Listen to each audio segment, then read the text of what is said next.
সংস্কার নিয়ে জাতীয় ঐকমত্য কমিশনের সঙ্গে জামাতে ইসলামের মতবিনিময় চলছে। জাতীয় সংসদ ভবনের এলডি হলে ঐকমত্য কমিশনের সঙ্গে এই মতবিনিময় হচ্ছে। জামাতের পক্ষে দলটির নায়েবে আমির ও সাবেক সংসদ সদস্য ডাক্তার সৈয়দ আব্দুল্লাহ মোহাম্মদ তাহের নেতৃত্ব দিচ্ছেন। বৈঠকের শুরুতে ঐকমত্য কমিশনের সহ সভাপতি ডক্টর আলী রিয়াজ ফ্যাসিবাদ বিরোধী আন্দোলনে জামাতের ভূমিকার প্রশংসা করেন। গত 20 মার্চ সংখ্যানুপাতিক হারে নির্বাচন ও 2 কক্ষ বিশিষ্ট সংসদের দাবি জানিয়ে জাতীয় ঐকমত্য কমিশনের কাছে লিখিত প্রস্তাব দেয় দলটি। এছাড়া সংবিধান, জনপ্রশাসন, বিচার বিভাগ ও নির্বাচন কমিশন সহ বেশ কিছু বিষয়েও মতামত দেয় জামাত ইসলামী। দেশের রাজনীতি, অর্থনীতি সহ বিভিন্ন বিষয়ে ঐকমত তৈরিতে কাজ করছে জাতীয় ঐকমত্য কমিশন। প্রধান উপদেষ্টা ডক্টর মোহাম্মদ ইউনূসের নেতৃত্বাধীন এই কমিটির সহসভাপতি হিসেবে দায়িত্ব পালন করছেন সংবিধান সংস্কার বিষয়ক জাতীয় কমিটির আহ্বায়ক ডক্টর আলী রিয়াজ। তিনি রাজনৈতিক দলগুলোর সঙ্গে কমিশনের বৈঠকে রাষ্ট্রের প্রতিনিধিত্ব করছেন। পোপ ফ্রান্সিসের শেষকৃত্যে যোগ দিচ্ছেন প্রধান উপদেষ্টা ডক্টর মোহাম্মদ ইউনূস। এই অনুষ্ঠানে যোগ দিতে গতকাল ইতালির স্থানীয় সময় দুপুর 2:15টায় রোমে পৌঁছান প্রধান উপদেষ্টা। বিমানবন্দরে প্রধান উপদেষ্টাকে স্বাগত জানান ভ্যাটিকান সিটির সেক্রেটারি অব স্টেট লুকা মারারেসে ও ইতালি ও ভ্যাটিকানে নিযুক্ত বাংলাদেশের রাষ্ট্রদূত। প্রধান উপদেষ্টা সেন্ট পিটার্স স্কোয়ারে গিয়ে পোপ ফ্রান্সিসের কফিনে শ্রদ্ধা নিবেদন করেন। শনিবার পোপ ফ্রান্সিসের শেষকৃত্য অনুষ্ঠানে অংশ নিতে আবারও সেন্ট পিটার্স স্কোয়ারে যাবেন প্রধান উপদেষ্টা। রবিবার সকালে লিওনার্দো দা ভিঞ্চি রোম ফিজিমিটিনো বিমানবন্দর থেকে ডক্টর ইউনূস বাংলাদেশের উদ্দেশ্যে রওনা হবেন এবং সোমবার সকালে দেশে ফিরে আসবেন বলে আশা করা হচ্ছে।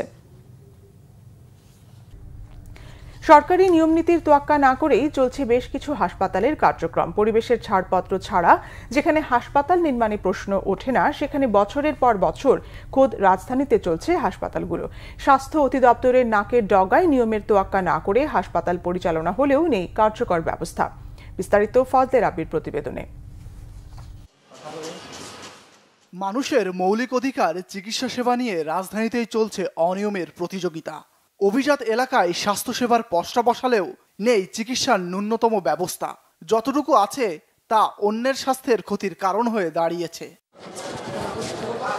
রাজধানীর ধানমন্ডিতে 2005 সালে গড়ে ওঠে নর্দার্ন ইন্টারন্যাশনাল মেডিকেল কলেজ হাসপাতাল। প্রতিষ্ঠার পর থেকে কিছুদিন স্বাভাবিক গতিতে চললেও এখন তা বিলুপ্তির পথে। চরম অব্যবস্থাপনা আর পর্যাপ্ত চিকিৎসা সেবা দিতে ব্যর্থ হওয়ায় ধুঁকছে হাসপাতালটি। 375 সিট বিশিষ্ট হাসপাতালটি ঘুরে দেখা যায় অধিকাংশ বেড ফাঁকা। ম্যাক্সিমাম সময় 2-3টা পেশেন্ট বা মেডিসিনে 5-6টা এরকম। এখন বর্তমানে আছে গাইনিতে আছে 1টা, মেডিসিনে আছে 2টা, আর আমাদের এখানে 6টা। ফেব্রুয়ারি মাসে কোনো শেষ হলে মার্চে আপনার জানুয়ারির বেতন দিয়ে দেয়। পরিবেশের ছাড়পত্র না থাকলেও কোনো ধরনের বাধা ছাড়াই চলছে হাসপাতালটি। প্রতিষ্ঠানটির সহকারী পরিচালক নিজেদের ব্যর্থতার দায় স্বীকার করলেন। মন্ত্রণালয় থেকে ভর্তি স্থগিত বিদায় অন্য কোনো জায়গায় জব দেয় আটকে যায়। আর এটা হলো 73 লক্ষ না কত লক্ষ টাকা এটা ইএফটিটা করার জন্য লাগবে। তো এই যে চালাই আসতে আমি শুধু বেতন পায় না। কোনো প্রফেসর 18 লাখ 20 লাখ না, বা 18 লাখ 15 লাখ 14 লাখ, তারপর গত এই বেতনই পায় না, বেতনই দেয় না। একই চিত্র সিরাজুল ইসলাম মেডিকেল কলেজ হাসপাতালেও। একটি হাসপাতাল পরিচালনার জন্য যে কয়েকটি বেডের প্রয়োজন তাও নেই সেখানে। নিয়ম মাফিক নেই হাসপাতালের জায়গা। কিভাবে সরকারের নিয়ম উপেক্ষা করে চলছে হাসপাতালটি তা নিয়ে কথা বলেনি কর্তৃপক্ষের কেউ। পরিবেশের ছাড়পত্র ও বেসরকারি হাসপাতালগুলোর অব্যবস্থাপনার কারণ জানতে চাইলে স্বাস্থ্য অধিদপ্তরের পরিচালক পক্ষ নেন হাসপাতালের। নিজেদের উদাসীনতার দায় চাপিয়ে দেন পরিবেশ অধিদপ্তরের নীতিমালার ওপর। সার্বিক বিবেচনা করে সংশোধনের সুযোগ দিয়ে এগুলো চালু রাখা যায় কিনা। তো এই জন্য যেহেতু পরিবেশ শর্তাবলী একটু কঠিন, আমরা তাদেরকে রিমাইন্ডার দিয়েছি যে এগুলো আপনারা সংশোধন করে সময় নিয়ে চালু করা যায় কিনা।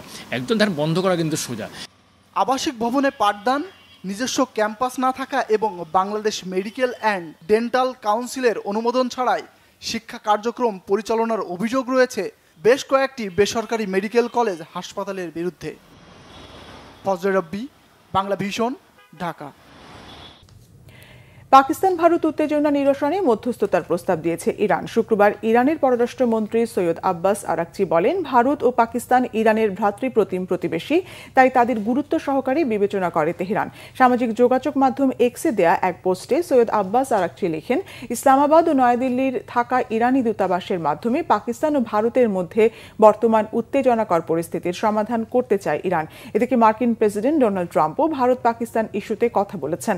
পোপ ফ্রান্সিসের অন্ত্যেষ্টি অন্ত্যেষ্টিক্রিয়ার অনুষ্ঠানে যোগ দিতে ভ্যাটিকানে যাওয়ার আগে এক সাক্ষাৎকারে ট্রাম্প বলেন, কাশ্মীরে ভারত পাকিস্তানের মধ্যে লড়াই বহু বছর ধরে চলছে।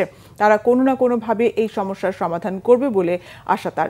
এর আগে পেহেলগামে হত্যাকাণ্ড ইস্যুতে ভারতের জলশক্তি মন্ত্রণালয় জানায়, সিন্ধু নদের এক ফোঁটা পানিও পাকিস্তানে যাবে না। অপরদিকে ভারত পানি প্রবাহ আটকানোর চেষ্টা করলে এটি যুদ্ধের কর্মকাণ্ড হিসেবে বিবেচনা করে পদক্ষেপ নেওয়ার হুঁশিয়ারি দিয়েছে পাকিস্তান। এই ছিল এখনকার মতো। পরের সংবাদ বেলা 12টায় দেখার আমন্ত্রণ রইল। এছাড়া বাংলাভিশন সংবাদ ও সংবাদ সংশ্লিষ্ট অনুষ্ঠান দেখতে ভিজিট করুন www.bvnews24.com ও facebook.com/banglavishannews এবং সাবস্ক্রাইব করুন youtube.com/banglavishannews। ধন্যবাদ।